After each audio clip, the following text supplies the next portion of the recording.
నమస్తే ఫ్రెండ్స్, ఉస్మానియా యూనివర్సిటీకి సంబంధించినటువంటి డిగ్రీ థర్డ్ సెమిస్టర్కి సంబంధించినటువంటి కమ్యూనికేషన్ స్కిల్స్కి సంబంధించినటువంటి మోడల్ పేపర్ ఈ వీడియోలో చూద్దాం. చూడండి, సెక్షన్ ఏ సెక్షన్ బిగా ఉండి 1.5 అవర్ అంటే గంటన్నర టైం ఉంటుంది. 40 మార్కులకు గాను ఉండడం జరుగుతుంది.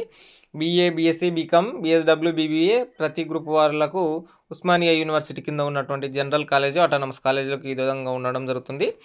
ఫస్ట్ క్వశ్చన్ చూడండి, what is fluency in speaking? Briefly explain. What is enunciation?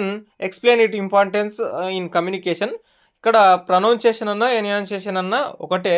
So what is pronunciation అని కూడా క్వశ్చన్ రావచ్చు. How important is pronunciation for clear understanding?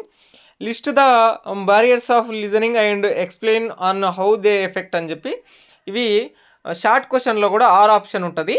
చూడండి, each question carry 5 marks, 10 marks ఉంటాయి.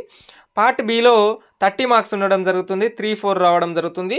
How can idea and information be gathered from a given text అని చెప్పి, మరియు ఇచ్చిన text నుంచి మనం సమాచారాన్ని ఎట్లా సేకరించాలని దాని మీనింగ్ అనమాట. సో మీరు ఇబ్బంది పడకుండా, what is the format of writing రిపోర్ట్స్కి సంబంధించి, how important it's to be digital literate at the work place అని చెప్పి డిజిటల్ లిటరసీకి సంబంధించినటువంటి టాపిక్ అనమాట. ఈ డిజిటల్ లిటరసీ అనేటటువంటిది మీకు సిలబస్లో 5th టాపిక్ గాను, నాన్ వర్బల్కు సంబంధించి 7th టాపిక్ గాను ఉండడం జరుగుతుంది. ఇక్కడ నెక్స్ట్ క్వశ్చన్ నాన్ వర్బల్ మన సిలబస్లో ఉండేటటువంటి 7th యూనిట్ అనమాట.